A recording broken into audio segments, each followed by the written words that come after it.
विश्वेश जी भी हैं हमारे साथ। और विश्वेश जी, आपसे बात करनी है एमएनएम पर, क्योंकि आज ऑटोज में एक बढ़िया रिवाइवल आया है और एमएनएम की अच्छी लीडरशिप भी दिख रही है। एमएनएम के चार्ट पर क्या सलाह देंगे सर?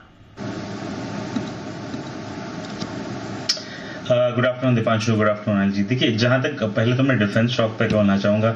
आई थिंक 2 महीने पहले हमारी बात हुई थी बीडीएल के स्टॉक के ऊपर, 2 या 3 महीने हो गए इनफैक्ट, जुलाई के आसपास, और मैंने वैल्यूएशन पे कंसर्न किया था। 1700 वाला स्टॉक अभी 1150 के आसपास चल रहा है।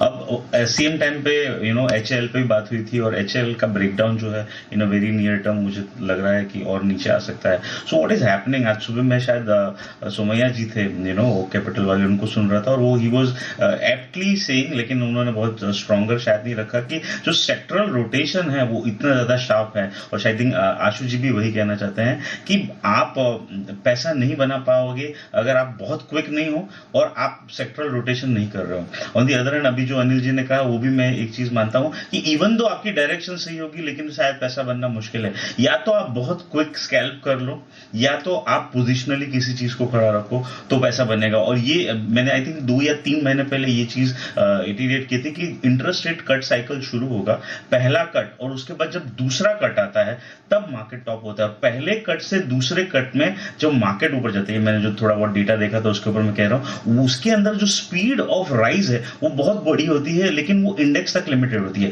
तो ये जो पीरियड होता है, यहां पर डिस्कनेक्ट हो जाता है स्टॉक के बीच में और लार्जर बेंचमार्क के बीच में, क्योंकि स्टॉक्स में डिस्ट्रीब्यूशन हो रहा होता है और larger benchmark is moving because of the जो भी मैक्रो चेंजेस आ रहे हैं। तो मुझे ऐसा लगता है कि ये कंटिन्यू रह सकता है। और सीजनली, मतलब आप हिस्टोरिकली देखोगे तो अक्टूबर इज द मंथ जहां पे हमने बहुत ज्यादा वॉलेटिलिटी देखी है। तो आई थिंक ये बढ़ने वाला है। और जहां तक एमएनएम की बात है दीपांशु, ओरिजिनल क्वेश्चन जो आपने पूछा था, मुझे लग रहा है कि this is one of the stock जो शायद और अच्छा करेगा। बजाज ऑटो में शायद जो 4000 के ऊपर ब्रेकआउट आया था, उस तरह का ब्रेकआउट मान सकते हैं, क्योंकि जून के बाद स्टॉक कहीं नहीं गया। जून के बाद इनफैक्ट स्टॉक 2900 वाला नीचे में 2600 था, और अब जब 2900 के ऊपर जा रहा है, मुझे लग रहा है आई थिंक कंजर्वेटिवली 3000 के ऊपर जैसे ही मूव होता है 3200 तक हम एक्सपेक्ट कर सकते हैं। लेकिन the best way to trade जो मुझे लगता है, ऑप्शंस के अंदर स्ट्रेटेजी के थ्रू एफएनओ स्टॉक्स में और कैश के स्टॉक्स में, अच्छे स्टॉक्स में जहां पे गिरावट आई है वहां पे आपको पोजिशनल बाइंग करनी है। अदरवाइज